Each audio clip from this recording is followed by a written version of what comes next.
very good evening and welcome to the Fourth Estate. Charles Mwangu Shampagi.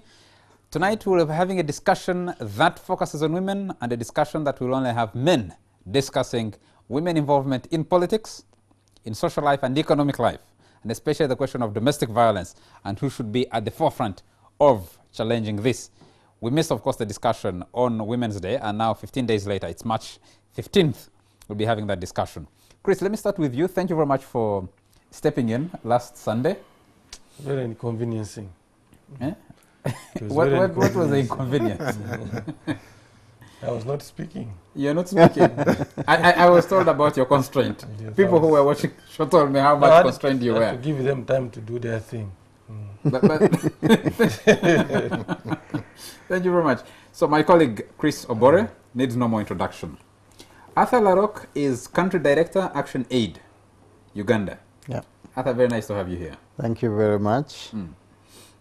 And of course, veteran journalist, Corporate Affairs Director of Nile Breweries, S.A.B. Miller, Onapito Ekomolot. So the guest panelists are all directors. Yes, big man. I'm not a director.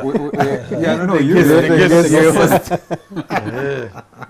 I want to start with Arthur and ask, we're having a discussion when women have been at the center of a lot of discussion in this country over the last few days. One thing we need to pick from is the FDC did a launch of a new policy agenda on Monday. The keynote speaker was not just a woman, but a young woman in Anne Adeke Ebaju. And people have given her plaudits for her speech, for her keynote address. The other was a major speech from the Secretary General of the FDC, Ali Salaso. At the center was seated the chairperson of FDC in the Rubaga division chairperson, Sebugwao Joyce. And that was the structure. But we also have a lot of debate now around Parliament and the decision by the Speaker, who is also a woman, executed by the Clerk of Parliament, who is also a woman. What is the situation of women in this country? And especially the question about domestic violence and how it fits in what is outwardly seen as social progression, political progression, and economic progression of women in this country. Well, thank you. It's interesting the example you start with. For many, they might be surprised at that example you bring, but the truth is many people don't look at women as equal, if you like, human beings who can do all that you have talked about. So there is, in fact, as you speak, there is a tone of surprise that, you know, can you imagine the keynote was this young lady, then the Secretary General, then the chairperson. Now what's wrong with that? There's absolutely nothing wrong, because we've come a long way with this appreciation that women can occupy space and actually perform to the expectation. And so it's gratifying to put that out the way you've done and just prove that women can do it. But are you surprised that we have a panel of all men discussing women in politics? I am not surprised. I am not surprised at all. In fact, I am happy about that, because I firmly believe that the struggle for total emancipation of women is not something that can happen just by women. I believe that women should be in the lead of their own, you know, liberation, if you will. But, you know, we are living in a world, especially in our context, a highly patriarchal society. Patriarchy sometimes, you know, legitimizes and justifies sometimes oppression against women. And, you know, all the information that is available, whether it's about domestic violence, to a large extent, it is something that is couched in this patriarchal setup where masculinity, where domination of politics, of social life, of economic life is something done by men. And so the belief, therefore, that patriarchy is a system that of itself simply subjugates women. And I think women and men that live in this patriarchal society, tend to be socialized in that manner. So I'm get sometimes stretched. Chris, I need you to come into this discussion now. Do you think the women have stepped up to the plate of the demands of the political situation we find ourselves in, especially looking at the examples that I started with? And maybe let me start with this. You surprised that a panel of only men starts a discussion on women? I don't know whether I should be surprised or not. But the topic is, I think you're putting there, is women in politics. My understanding is, if we're talking about women, I think even this discussion could stereotype women.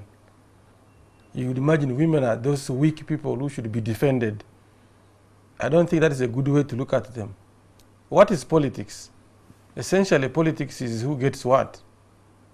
So if you want women in the politics, you're saying you want women to take charge of the distribution of economic benefits, isn't it? And if that's what you want them to take charge of, I'm presuming that you're questioning that why are they not in charge?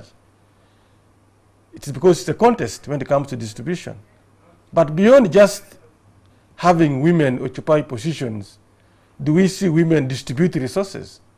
Because when you look at vulnerability aspects in any given, especially in third world countries, it is children and women who are most affected by vulnerability.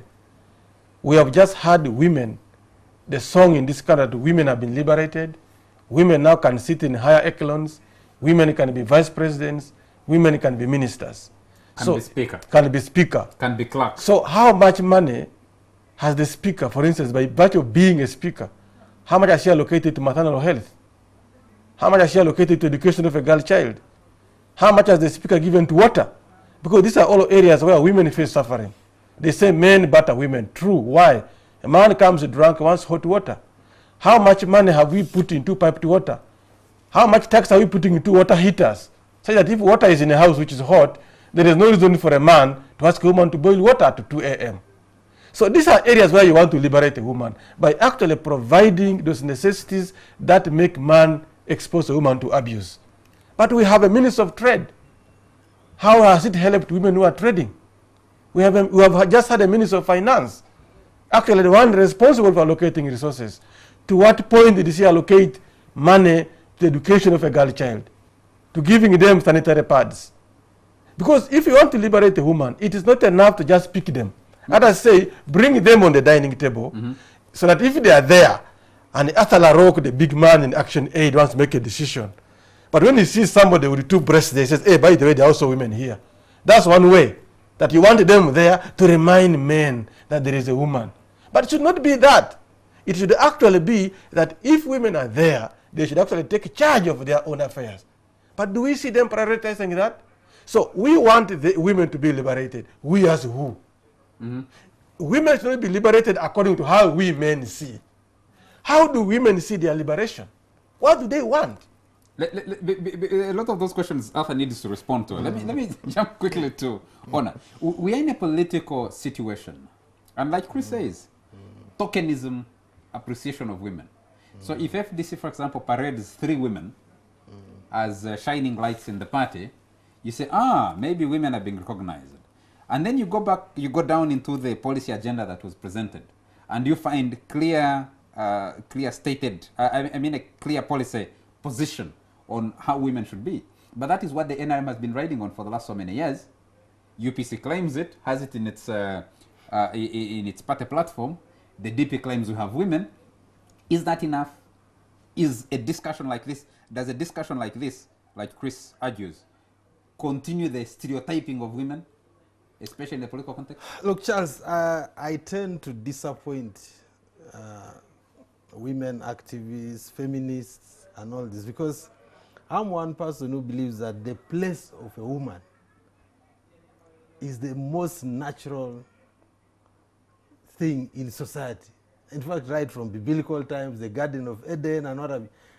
As someone born by a woman, someone married to a woman, someone who is a father to a woman of the future, I always struggle sometimes with this tendency to stretch the women as separate from men, as people who really must be seen, almost like you see a child on a political stage and you would be surprised. I would be surprised, but not to see a woman. Because for me, a woman is as natural as a man in whatever position she occupies. Of course, women get abused as men also get abused. Women get disadvantaged as men get. But I also believe that throughout history, many times when women struggle, when we go to war, when we go to what, there is always a woman in our lives. And it's also not fair for advocates of women to try and separate women from the problems of our society, from even causing these problems. Why do you think I believe even where there have been political, let's say when there have been bad governments, women have also been part of it. You know, guys who cause problems have wives, and often these wives historically have also been known to be part of the problem. You know, not actually checking their husbands, not checking their sons, or encouraging even them encouraging excesses. You talk of corruption. Women cannot be removed from corruption, even if they are not in offices, because they are part and parcel of the families that are perpetuating corruption. So that's not to say that we should not give women their fair share in life, but I don't want this dichotomy between women and men being perpetuated, that women are so disadvantaged, women have no role in society. It's sometimes just another bit of politics. Why do you think that grows in the politics? Because you're going to see becoming a bit of an industry. Yes, you're going to see a lot more of that, especially as we begin the serious role of the political times of this country. Yeah. I mean, going into elections, you're going to have a lot of focus on women. What do you have as the women's agenda? Yeah, what are you providing? It's more like what Obore is trying to highlight, that is also a bit of political opportunism to appear to be fighting for women as a specific group. I think you should fight for society in which women are actually a very important part of society. They are the foundation of society. So women's problems and men's problems should not be separated, in my view. Arthur, there are lots of things that are coming back to you. That this claim about patriarchy is actually an entrenchment of what activists appear to be fighting against in terms of bringing the women. I mean, just looking at the women as some vulnerable group that needs men's assistance to be able to get to where. That's the argument that Chris was raising, and I think Honor raises very well. That when you begin focusing a discussion that talks about women, that creates those artificial boundaries between society, you're actually perpetuating that I am the knight in shining armor that's coming to liberate these women. President Museveni has done it very effectively and says, before we came in, the women, where were they? And then people begin arguing, no, it was 1985 conference in Nairobi, which Mama Mary Obote attended, that was bringing women on board. No, it was the Beijing conference in 1995 that brought women closer to the discussion. No, it is the 1.5 additional marks for government, I mean for entering to university. This is actually a perpetuation of the patriarchy.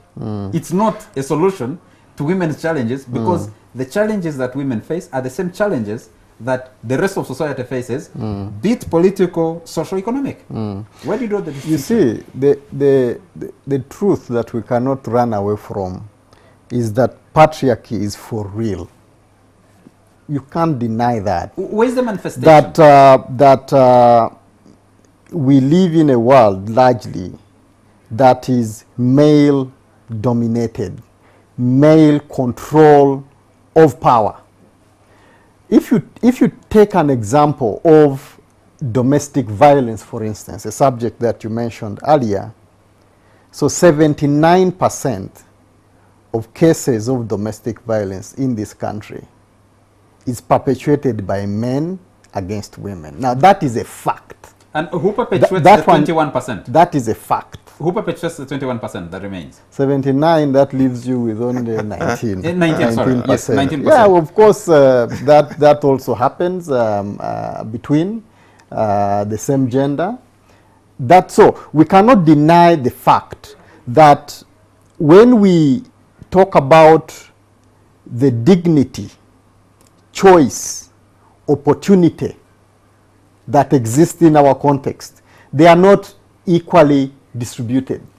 And therefore, the struggle to challenge patriarchy and what it comes with is a legitimate one. Now, I do not disagree with I do believe that women are as capable as men. But I do not think that the struggle and the emancipation of women is a cause that only women should be involved in, because it is not the struggle for women, it's the struggle for society. Yeah. Maybe Chris can help. I do not think there is a disagreement on this table about what you're arguing. The question is, if you isolate it, Ona argued that, if you isolate it and talk about women emancipation, you actually helping matters. Instead, Chris, was that your argument? Yeah, you see, Arthur is not explaining what we are disagreeing with. Neither is he wrong. Patriarchy exists. What we are disagreeing with is the approach to remedy it. And indeed, domestic violence, 79%, regardless of who made the statistics, we have also known that figures are political. So we don't want to get to that discussion. But let's go with the 79%. Whoever did it, what the motivation was, we don't know. But then, if it is true, according to this figure, 70% people, men beat their wives. They do that. Now, what would be the solution? The solution is not saying women are made vulnerable. The solution should be, the research should be, why do 79% of the men perpetuate violence?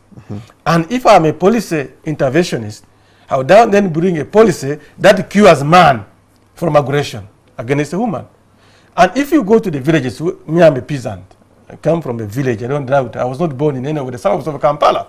So if I looked at that understanding in our villages, sometimes there's no food. Food is not enough. Sometimes the man wants hot water, he has come late. Wants the woman to give him hot water to bathe. Sometimes there's a woman's gomas is also the bed sheet. You see? So sometimes, because man cannot address that, he unleashes it on a woman. What would I do then? If it is water, those who say they love women in the parliament, in the cabinet, should be saying every household must have piped water. Every house, let's lower the taxes on water heaters. If a man is beating him because he has failed to boil water. Now you are making an intervention which gives a man no excuse to beat a woman. But what are we doing? We are rhetoric. But what ordains a man to beat the woman? Hold on, I'm saying, by the way, even in the USA, men beat women. It's a degree that varies. So don't go to issues of character now. You not accuse that. We are looking at removing all excuses for a man to beat a woman. So what remains will be a matter of upbringing, will be a matter of character, will be a matter of choice, which, if I was a policymaker, I would still cure by exposing this girl to robust education, so that she can make decisions, she can make choices on even who the man she should marry should be. So unfortunately, our education system is collapsing, while the politicians are making stupid noise that we liberated women. You know, women are doing this. They are dropping out of school. And after he has been talking the same thing, actually, how girl children are dropping out of school. That should be a point of concern. If this man comes from Gulu, we say Gulu, not Gulu. Gulu is for you, Mutoro. He comes from Gulu. Let me tell you, from Natet, this Kawempe, tell me where there is a public toilet, where an actual woman going to Gulu will say, I want to ease myself, let me go and my dignity is respected. But the same people who liberated the women are saying, haven't you seen the Gulu at Yaka Road? We have done it. So they have ignored that this woman who travels needs to get out of the bus, go ease herself with dignity, come back. So women are made, she's swinging there, men are peeping from the window. This is the kind of treatment we are giving to women. And we are saying, we have liberated what? Our women. So for me, we need to take it is nonsense. We need to take a quick break, ladies and gentlemen. We need to Let's take a quick break. When we come back, we'll be focusing more primarily on the politics of of women involvement and the broader politics that have dominated the discussions over the last 1 week. We'll be right back.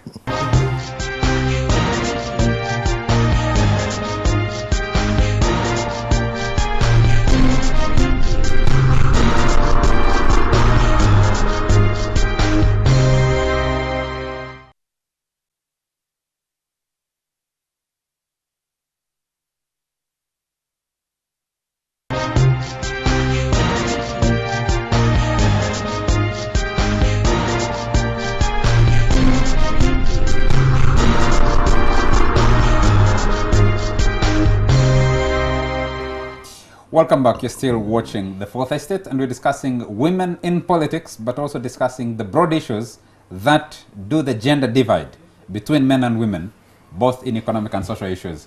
He was talking about decency. Look, you argued, and I think I agree with you, on the question of allocation of resources to liberate or to move society generally on a higher plane. You talked about women involvement. Corruption cannot be one thing. The woman wants to drive a better car, to have her children go to a better school, so she pushes the man, if the man is in that position of influence, to be corrupt. If the man is in a position of power, the entire family, not the woman now, the entire family is feeding off that power and want to keep enjoying that. So you can't separate and say, this is women, this is children, this is men. Yeah. The argument sometimes pushed by the activists and trying to elevate this discussion and say, no, look at societal problems in a much broader sense, and then you'll be able to address everyone's problems. Because a man who has enough money to drink malwa and also have food at home is not going to batter the woman because the sales from last week's market sales have not all come to him. Is that an argument that fits into the discussion? Absolutely. First of all, I must make a disclaimer here that woman is the greatest thing that ever happened to men. So that is... Isn't that the problem? Why do you say happen to men? You see, the framing then is right. Just wait to the world and men. Now you see a point. Now. Sometimes when you are seen to be criticizing the feminism and what, people don't actually understand that women are the anchor of society, the anchor of the world. And I think for me the point is, I'm really not a big fan of whether it's a man or a woman in a position. I'm a fan of excellence. And if we can have women who can do better things, I wouldn't mind women leadership, but if they are not good, they shouldn't be there. If a man is not good, he shouldn't be there. You just don't tolerate mediocrity. Absolutely. Don't tolerate corruption and other vices of whoever is leader. So I'm actually not a big fan of affirmative action, so to say. Because we have seen women in positions and they haven't helped the situation. We have seen perhaps much more of men in positions and they haven't helped the situation. So let's strive for people who can address the problems of this society, whether they are men or women. To try and simplify it and say we need a woman there, we need a man there, will not solve anything. Feminists argue on because we have, for example, education. We have girls-only schools that are mediocre, always with the headmistress. We have boys-only schools which are mediocre with the headmaster. For all the decades they have been in existence. Feminists argue and say the problem is you haven't given the women the same opportunities men have. I've just given you an example of a school. There are schools in this country which are girls only with a headmistress with all the years they have been in existence, but their performance has never changed. On the other hand, you have boys only schools with a man as a head. So it's not really about Charles, the sex. It's about the capacity of the person, but more importantly about the institutions, and how they are checks and balances. All human beings, in my view, are inherently weak, inherently selfish. They need to be checked, man or woman. You see, comes back in. This thing, feminists, where do feminists come from? Where do they? You see, you can't be a man without a woman. Neither can you be a woman without a man. It is simple logic. It is people who are opportunistic, who are trying to coin things to create that dichotomy is talking about. Obore wouldn't be Obore without his mother. No. Neither can my wife be my wife without her father? So you cannot keep saying this, that. The point, Charles, is that the greatest friend to a man is a woman. The worst enemy to a man is a woman. Similarly, the greatest friend to a woman is a man. And her greatest enemy is a man. So what does it call for? How do you use your womanhood? Simple as that. Those who use your womanhood well will interact well with man. And those who use it badly will interact badly with a man. So he's a man. Is it as simple as that? Yes, as simple as that. There are women who are very happy with their husbands. They don't even know what you are talking about. And they are men who are dying in the house. They are men, but actually they are women, where the woman is. You see, the man is there talking, but he's really a woman. So you cannot tell these things. Society is complex. So the point here is it is important for us to address issues that promote well-being. This is the most important thing. If we are concerned about a woman, our concern should be her well-being. And what's well-being? Her life, her dignity, her freedom, her choice, all that. Okay. And therefore, the policy intervention should be, how do you intervene and ensure that the outcome helps a woman? And fortunately, even the others here know, the activists, they have a role to play. But sometimes my problem is, whose agenda does an activist serve? They are defining a woman as that American stubborn woman. So they must bring it to an African woman. Not all American women. Whatever it is. That's important. Let me tell you, it is important. As that woman. But you see, things are contextual. It is contextual. So what has happened now, because of feminism, activism, the more cantankerous a woman is, the more she seems to be a woman. And they say, yeah, continue with your cantankerousness. Let's not promote cantankerousness and equality. Okay. Okay, definitely. Now, I think we should not trivialize the injustices women face. It doesn't help. I think if you think about, let me just give you a really simple example. Or a village man who has to make hard choices, and this guy says, well, I will invest, I will send my son to school and leave this my daughter at home, because I think that is a wiser investment to make. How many times do we hear these real life stories? I think the reality I talked about earlier, about socialization that tends to denigrate women. It's very fancy to talk about, no, everything, women and men, we need one another. Yeah, that's nice. Everybody will agree that. But the truth is, do the women folk have the same opportunity that men have? The answer is no. Do women, let me just complete this. The argument I was picking from Chris and Honor is, why put the emphasis on giving this same man, this same village folk, the hard choice to choose between a son and a daughter? Why not focus on getting him to a level where he doesn't have to make that difficult decision? In other words, why don't you make UPE operational? No, let me tell you. You see, we are not living in an ideal world.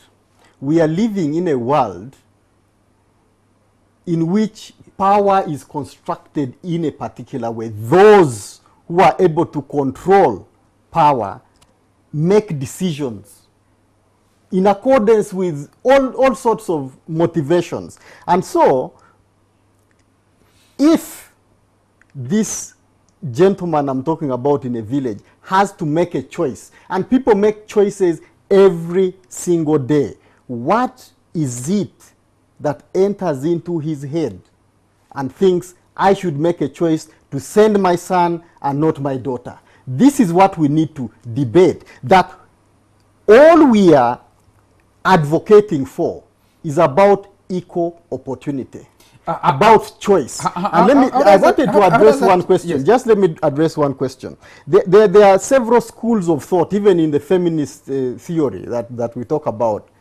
There are radical feminists who believe the problem is solely patriarchy. We need to overthrow that structure and just overturn it and ensure that men and women, you know, have equal opportunity, can make choice, whatever. There are radical people who believe like that.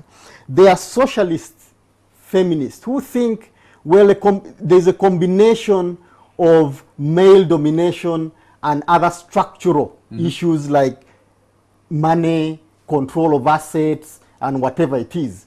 Then there are those who liberal who believe the problem is actually nothing to do with male, nothing to do with the structure. It is prejudice.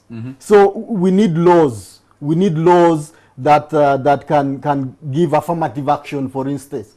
You know, you can make some legislation that, you know, so there are different schools of thought. Now, I think all these schools of thought, no matter who drives them, no matter who believes in them, we need to come back to the very basics of dignity, opportunity, and choice for everybody, male or female. And this is not a struggle for women alone. It's a struggle for society. We're going into a critical political season. And the discussion is again centering around that. And I started this, the context I was trying to set at the beginning of this discussion was the FDC party agenda that was launched on Monday. And the articulation of what the party, as a party, wants to do to appeal to the women constituency. Of course, if you take it broader, what Chris called opportunism is about the political stratification of society to be able to isolate particular constituencies. It might work in a political context, but if you look at the participation of women and the courting of the women constituency going into the electoral cycle, do you think the FDC agenda of Monday tries to address this concern, and you think that there will be an equal response, for example, from the other political players going into a critical election next year? Well, I was in politics as someone seeking to be elected. I know it's a smart... You contested an election? Yes. You won an election? Yes. Contested and lost an election? So in terms of getting elected, it's always smarter to segment your voters. You know, it becomes easier to perhaps design messages for them, perhaps meet them. So for purely electoral purposes, it's actually necessary to have an appeal for women, so to say, for men, so to say, for youth, students, for so many groups in the constituency. So, but I don't think out there is really something that you can say that will be so unique for women. And most of the time, women vote as their men vote. There will be a sort of tendency in a certain population, a certain geography, that they will support, you know. So it doesn't really matter what that you are going to design a message for women at the presidential level specifically and expect that it will be the winning ticket. That message must always try to embrace a woman and her husband and their children and their tribe and whatever. So it is wider than just women for the sake of FDC. But to appear to be clear on what they want to do for women, for electoral purposes, I wish them luck. You see, Charles, before women say about FDC, no, the broader politics. Really. There is no disagreement here that there is something needs to be done for the woman. But for me, my preoccupation is building a functioning state. You cannot talk about women in Uganda today in a very hopelessly built state like ours. So talking about women will only be to serve temporal interests. And women are not homogeneous. So we have taken women to mean those who are able to shout. There are those who are now shouting as a means for their livelihoods. Shout about other women. Women are not the same. There are women who are really downtrodden. And you can't even bring them up even using the current women activists because they are well placed. And you see no result on the life of the poor woman. So they are in parliament. We talk about that, where budget is passed. And they also keep lamenting. But they are okay. In Lesotho, because of several issues of apartheid, they went to a hill. Women were more educated. It hasn't made it a first world country. women have PhDs in Lesotho. In Africa here, they have a higher per capita income of PhDs. They went to school as men were busy in the mines there. Doesn't change much. So it is always a strong state that responds to the needs of the citizens. So while we can try to give a voice to the other woman, we also must explain which woman are we talking about. I don't think I can be liberating Maria Chiwaneka because she has been sacked. I can't be fighting for her. I can't be fighting for Kadaga. Unless Kadaga has evidence that I'll fight for that girl in Alero. The girl in Alero doesn't even know there's a speaker. Because the education they have given to these children doesn't open them up. And they have the capacity to open them up. There is no power one can give a woman than the power of knowledge to make her choices. That's the point we are driving at. We are not disagreeing at all. Yes. So, but the point on FDC, whether FDC flag is Adeke, flag is Sebuao, flag is who, flag is Alaso, still to address the point I'm telling you, that is for mere politicking. I don't think even they know what an ordinary FDC woman supporter goes through. So we need, this thing is wider.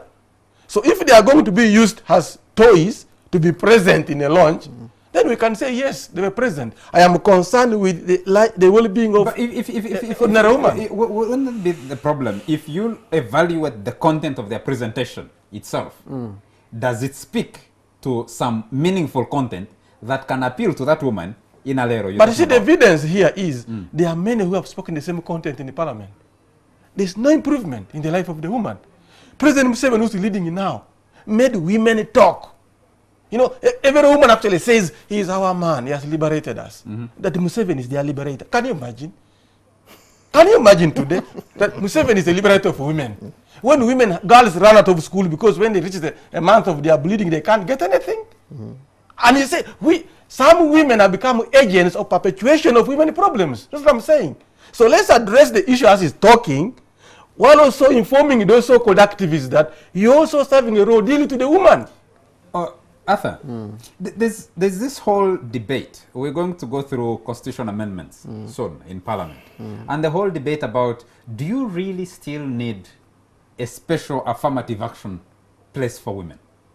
People have pointed to the Speaker of Parliament and said she has ring-fenced that position, I mean her constituency, as an affirmative action representative in Parliament, even after rising to so many levels, having never sat in the backbenches. And people asking, why don't you reconfigure that? Because, like Chris says, it continues the perpetuation of women's subjugation in will appearing for political purposes as a liberation affirmative action for women.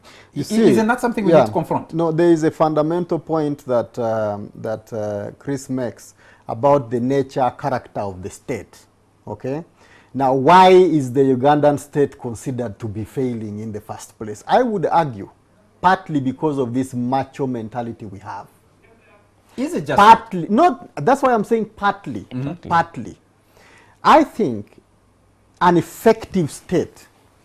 You reflect on the debates we had about the marriage and divorce bill in Parliament, and what happened, and the kinds of sentiments, the emotions the media reported about what men were saying about property and stuff like that. Now, if you are led largely by the macho thoughts that we saw dominant in that debate, how else would you expect the state to be? I do believe, I agree with Chris, that reconstructing, having an effective state that delivers for men, women, everything is important. But why are we where we are needs to be debated. Now, I think, to be very honest with you, we don't need to ignore a fact of history. Regardless of whether you're talking about America, you are talking about Africa, you're talking about Uganda, women have come from a long way. There was a time they were not considered even as voters in Europe, in America, elsewhere. That has happened in history. And I cannot say that the progress that has been registered to recognize that women have as equal opportunity to vote as any other is a joke. I don't think we might take it. We might take it as a maybe they should have been kept out voting in Uganda. They have kept Museveni forever. No. You may think that. Now I think. No, just a second. Yes. I'm giving you a historical, because we cannot simply debate, as if it has happened. Nothing. We've come from far. Progress has been registered, and those progresses need to be consolidated. Chris talks about special circumstances that women of a certain age have to go through. This is a reality. It is a reality, and it needs to be responded to. The question, like Chris is raising, is when the women now, if we isolate them as a group, have been given the vote, how effectively? Those who were given affirmative action to go to parliament, to sit on these committees, as a specific policy action policy action to get them on the table. How effective has it been used? You see, can we explore that after a short break? Okay. We'll be right back.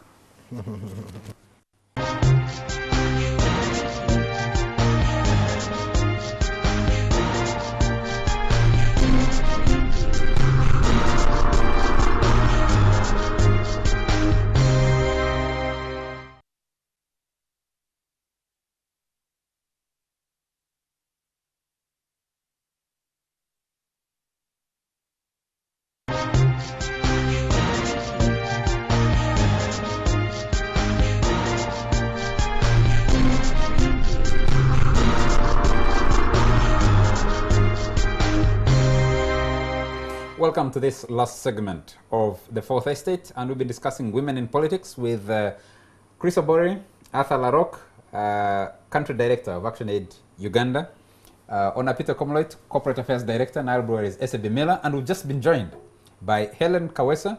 She's Public Relations Manager, Parliament of Uganda. We will drift in this discussion, this last segment, in the next 15 minutes, to discuss a decision taken by Parliament asking newsrooms to withdraw reporters who have been reporting in Parliament for 5 years and above. It's a decision taken by women. The chairperson of the Parliamentary Commission is the Speaker of Parliament. So that is the Honorable Rebecca Kadaga. It was communicated by the Clerk to Parliament, Jane Kibirige, another woman, and Helen is here to speak. So women in politics think fixed to the I thought you said you wanted to make one comment, and then we'll transition into this discussion. I think the simple comment I want to make is we should simply not trivialize the cause for women. We should realize that injustice in our society does exist, and we need to do something about it. When you talk about affirmative action and how useful, is it still useful? I believe, given the context of where we are coming from, it has been useful. I still believe it is useful. That women have come to Parliament and people claim and forgotten the women they left behind. Actually, that nothing has changed is not because the women have failed, but because the system has failed. So the burden should not absolutely. And changing the system is not just a struggle for women, a cause for women, but a cause for all of us, because the struggle for the emancipation and dignity and choice for women is a struggle not for women but for society. Exactly. I think that's the bottom line. But you see, I'm afraid I'm going to ask a simple question. Hold a moment, because we need to bring Helen into the discussion. She's coming, but this is significant. You see, Arthur, I like that passion for human cause. I belong to that. But if you would ask me, or I ask you, the last presidential elections, we had Miriam Bot and Betty come here. How many elite women activists supported them? Such that there is no man on top who is undermining the human cause. So I think they disappeared. Okay. Well, Kamia is still there to give testimony. I'm afraid I'm going to censure that. They gave it to Musei. Maybe Helen should answer that question. I know working where your position might be a difficult question to respond to, but as a woman, and why, when issues of women are raised or when women step up to the plate, fellow women disappear. And women are the majority. Yeah, the majority. When fellow women come, you are the ones to let them down. I don't think so. I don't necessarily agree that that's the case.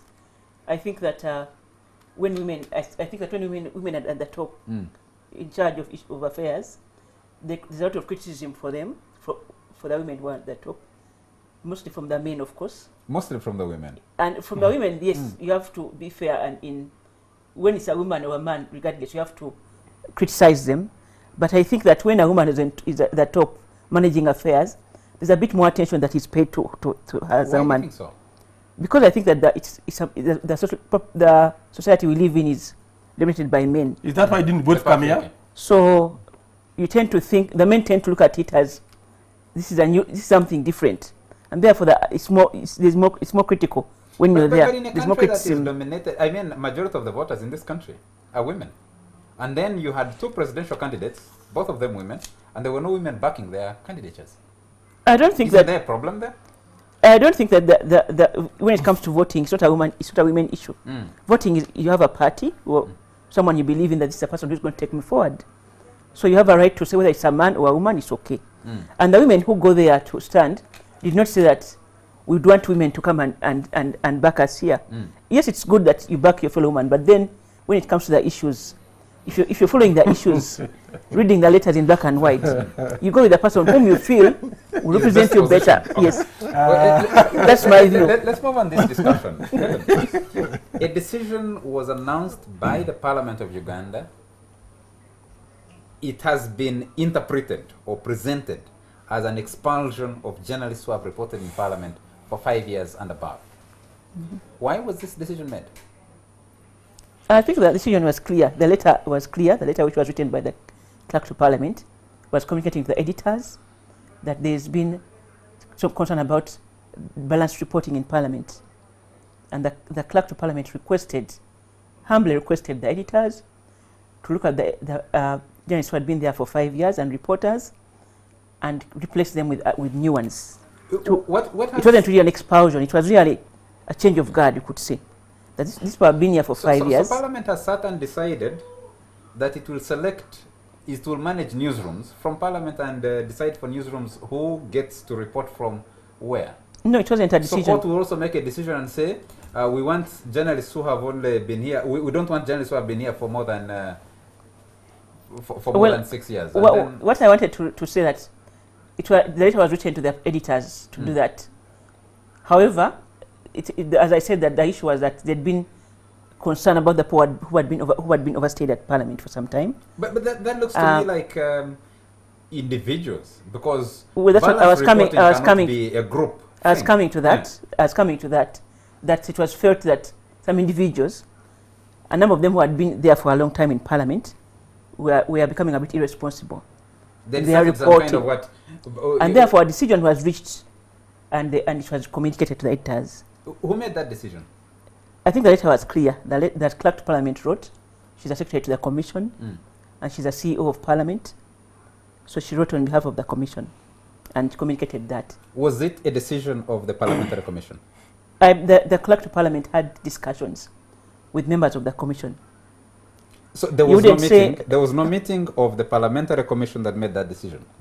It was a consultation process? I did not sit on the Commission myself, but that's what I'm hearing from the Commission, that there was no meeting. But what I know is that the clerk had a discussion with members of the Commission, whether it was an individual basis or whether it was in a meeting. But I think it allows for her as a executive officer to meet with some members of the Commission and come to a decision, and it was communicated. If there's a problem with it, may have been in the communication but there was nothing saying it was a meeting. That does not say that we have had a meeting. It says the Parliamentary Commission feels this is the best way forward. What does it say, in your view, to Parliament espousing ideals of democracy?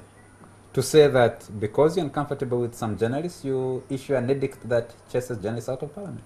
I mean, because they have reported, and someone would call it, they have, because they have stayed in Parliament, reporting in Parliament for too long, they have adopted some kind of kamanyiro, if you can take it to that level. I think that's not a personal decision if someone that did say that or express that sentiment. But I think that it has now been, even last Thursday, the Speaker communicated that the letter had been stayed until further consultations take place within the Commission. I think that's now we are at that level. However, I would also want to say that at one point in time we have an act, which Powers and Privileges Act, which says that Privileges and Powers Act, which says the Speaker can determine who is a stranger to Parliament and who is not. So when we look, if you go into democratic issues, there's an act which may per se I was doing some, I need to support bring that. the gentleman into this discussion, but I was doing some consultation, and people believe that Speaker Rebecca Kadaga has gotten so much freeway with journalists.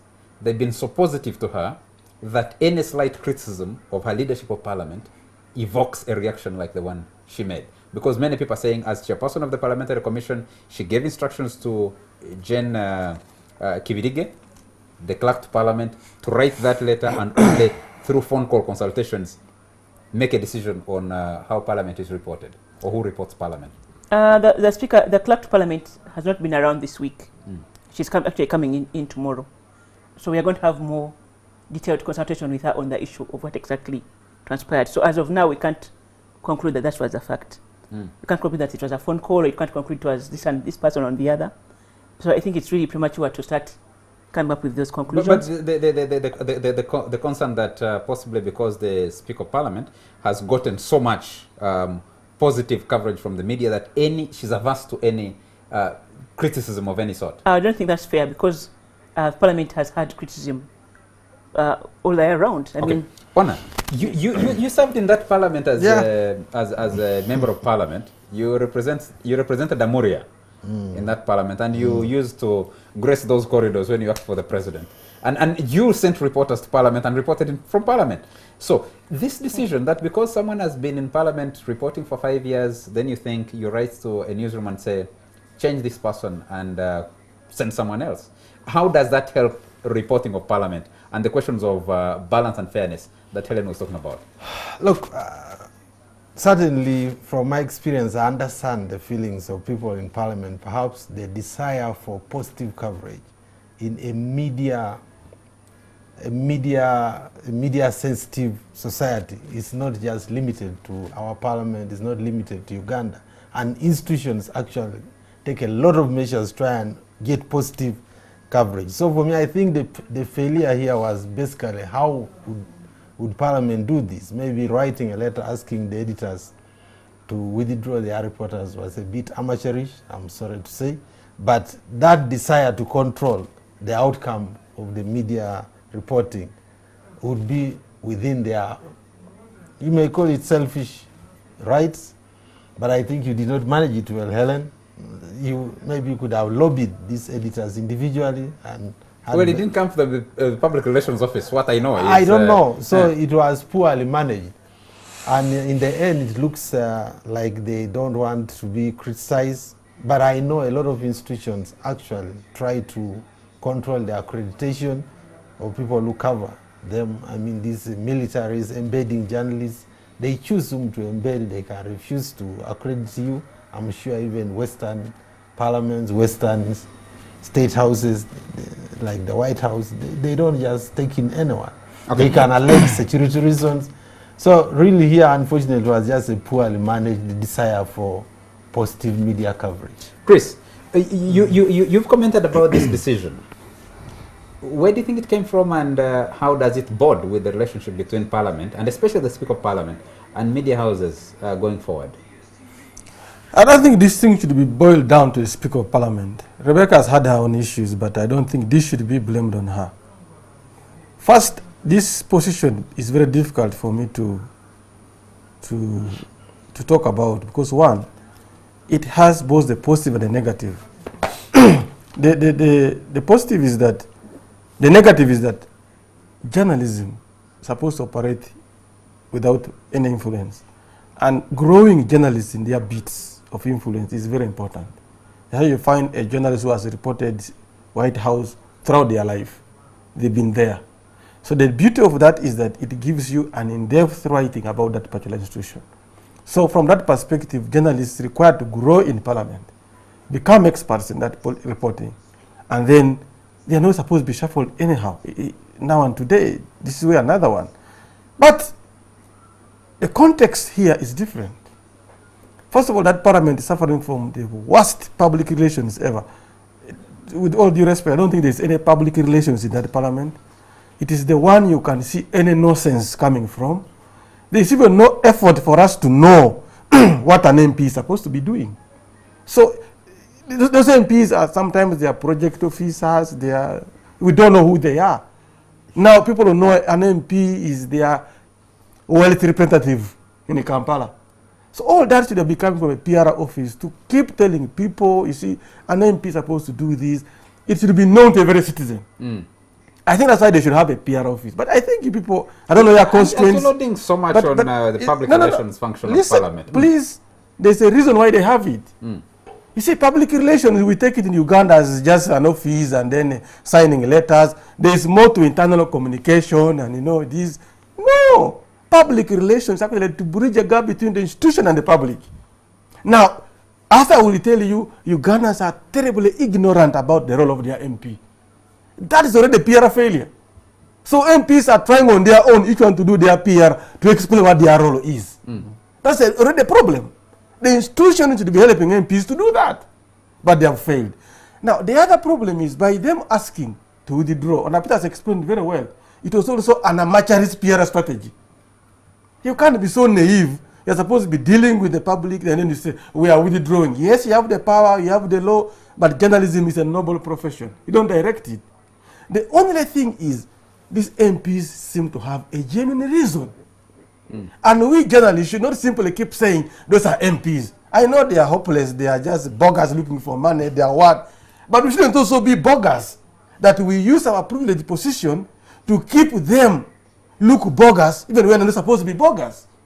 There are 400 MPs in that house. I don't know the number, you must be knowing. But I'm telling you, if you want to read a story about Parliament, it's about 10 MPs. 386. 386. It's about 20 MPs you keep hearing about. That is an indictment on how to report Parliament. If they are stupid, if others can't talk, show Larocco that this one is stupid. But how will he know if he has not read about them? If I'm not given a platform. So that's why Parliament has a genuine reason. And we must know when political actors meet, however strong you are as journalists, you can't overturn them easily. They have interests. Now, these people have thought over time. Why are we? And the problem, Charles, also is you have been in the newsroom, you have been an editor yourself.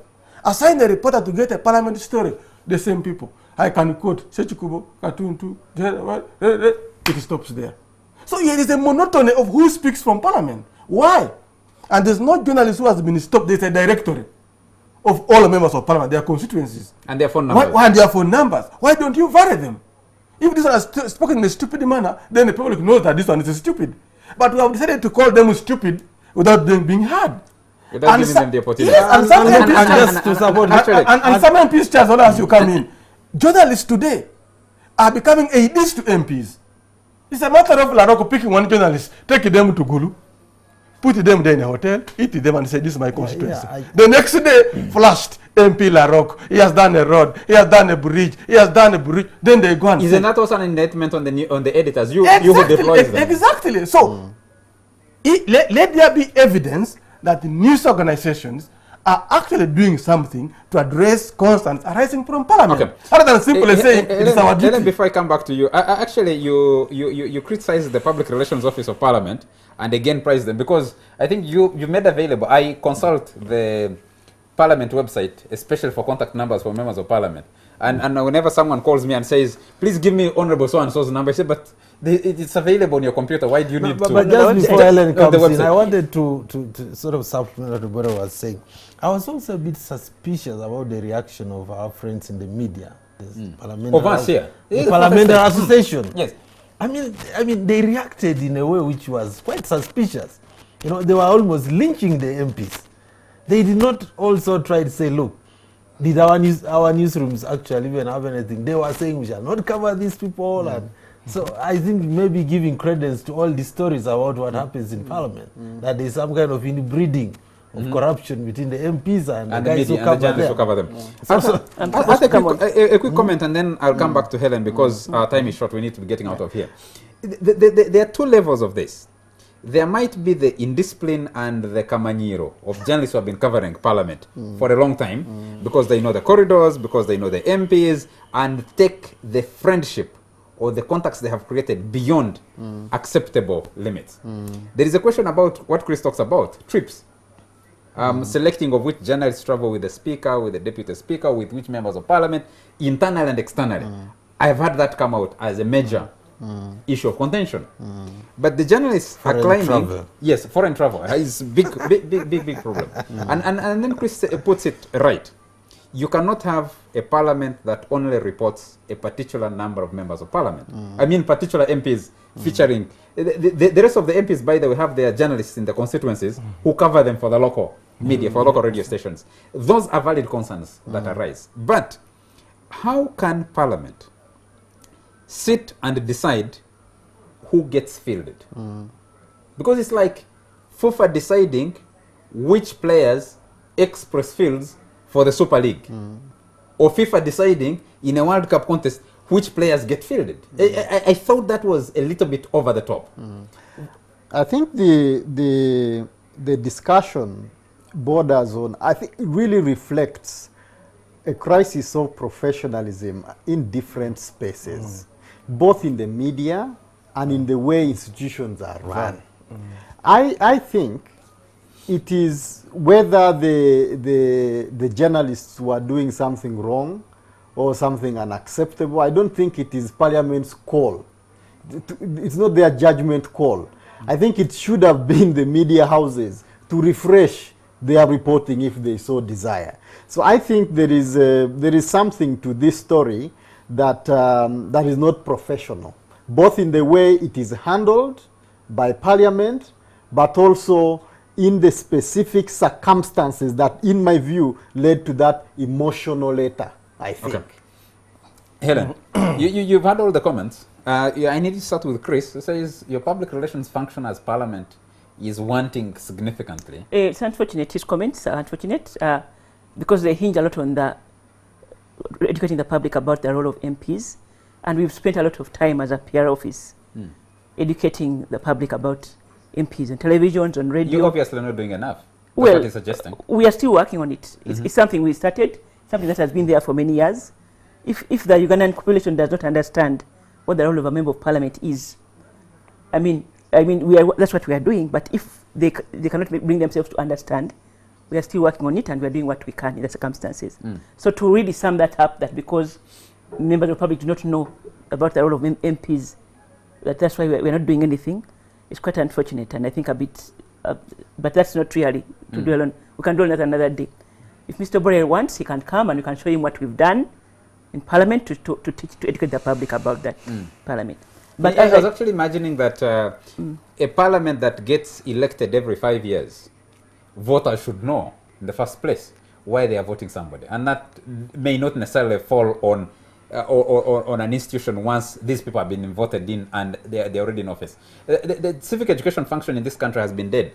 Constitutionally, it's supposed to be handled by the Uganda Human Rights Commission.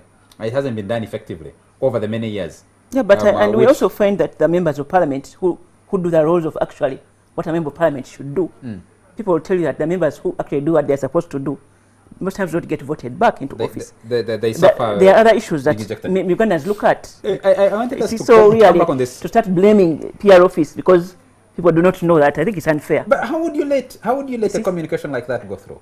It didn't come from your office. I know for a fact, and I can say this on air. I know for a fact that you were not consulted on this decision being made. Previously, you had given different advice as a PR office, not as you, Helen, but as a PR office, you had given different advice on engagement with the media, starting with the crisis you had with journalists from the Observer, yes, who tipped off the Speaker of Parliament, and that relationship hasn't been smoothened out. I know that there has been quarrels, Chris, if you don't know, between the Parliamentary Press Association and who gets selected to travel on foreign trips with the Speaker of Parliament, and that has caused issues. I have had other concerns about relationships. You called it inbreeding? Inbreeding? All those issues have been coming out. There seems to be a world of crisis around Parliament. We are a technical office. We are a technical office. Yes, we give advice, and our role is to give advice, and we do give it. But there also that now after you give advice, it's up to the person you've advised to decide on the best way forward. But as a department, as you said, as you know, we did give advice. But as I said, the channels are still open. We are going to engage more with the Parliamentary Press Association, which also should have a role to play, and then see the best way forward on this issue.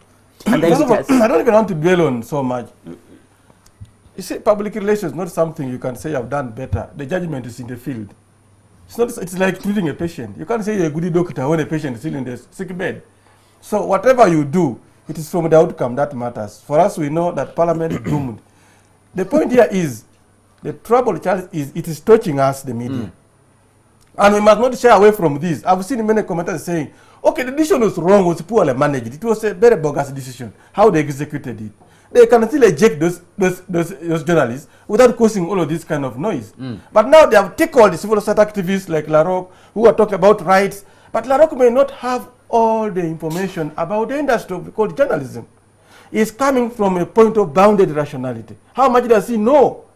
So for him, he will come and say, no, you cannot attack journalists. But we are saying, to the point that political actors, and by the way, journalists are powerful, they say, all over the world, but the superstructure is politics. You cannot claim that for us we are powerful if the political actors sit and decide. It will take donors to reverse their decision. You will be suffering. So if there is something wrong on our part, I want to see evidence from every media house that actually they are keeping their journalists there and they are doing a good job.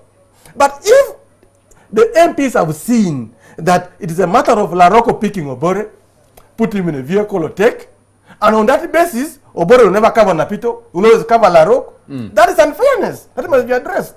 You can't say Obore is a senior in the parliament, let him be there. But it's unfair to Napito. But we should make that decision. The decision will not be made by parliament. I'm saying, you already taken us where we accepted there was a public relations blunder from parliament to issue a blatant letter, and then it is boomeranging on them, and it has overshadowed the legitimate concerns they are raising.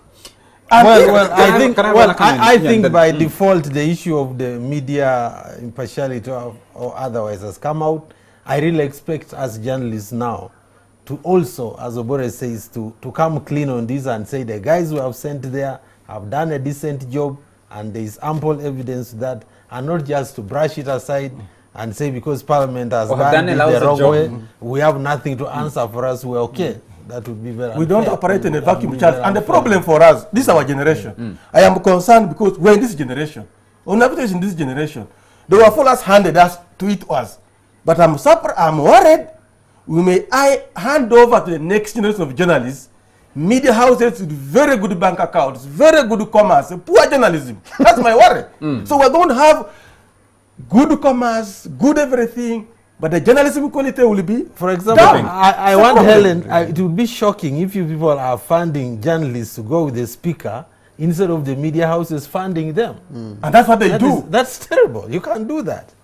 Media houses, on up to the point Charles is, there is no investment by media houses in growing journalism. It is not institutions. He who pays the piper calls the tune. So if the parliament pays. Well, we have had, I think, instances. I think one was when the promotion of the IPU conference 4 years ago, where the speaker carried within the delegation, because it was about promoting the country. And it was a big team, and it was said that let's go and promote this conference internationally. So that's why the journalists went within the delegation of the parliament. But it's not a practice. And whoever takes your money, if they tip you off a little bit, you have issues permanently. No, this was a countrywide conference. Exactly, but to which we all benefited as Ugandans. The most difficult story to write is a story where the source has given you transport, you ate with them and they paid the bill. That's a very difficult story to write. How would you write? But this was a Ugandan thing. It wasn't really permanent. I'm afraid our time is out. We need to get out of here. Thank you very much, Helen, for making time for the show. And thank you very much, actually, for coming in even when we had already progressed with the show. We appreciate that you could make the time and come and if I'm chased from Parliament, why should I cry? Honor, can't I write that story? To have you on the show. Arthur, thank you very much for articulating these issues on women and affirmative action and patriarchy. We need to have a longer discussion with you on that particular issue, and especially the specific issues about women in politics, beyond affirmative action, beyond gender violence, what is called domestic violence and others. And Chris, always a pleasure to have you. Thank you. Just maybe one or two things. There's a young man who's a fan of this show. I think he's called Jackson Kamrasi. I found him on the street, and he's a senior 2 student, and he watches the show. And so I appreciate that we have him and very many others who watch the show. And of course, to share our condolences with a friend of this show, Yona Kanyomo's who lost a wife recently. I think the burial was today. So to Kamuras, you need to hand him good journalism, not good commerce. Exactly. Thank you very much to you all our viewers for joining us tonight. Do join us again next Sunday for another exciting discussion right here on the Fourth Estate. Have a good night.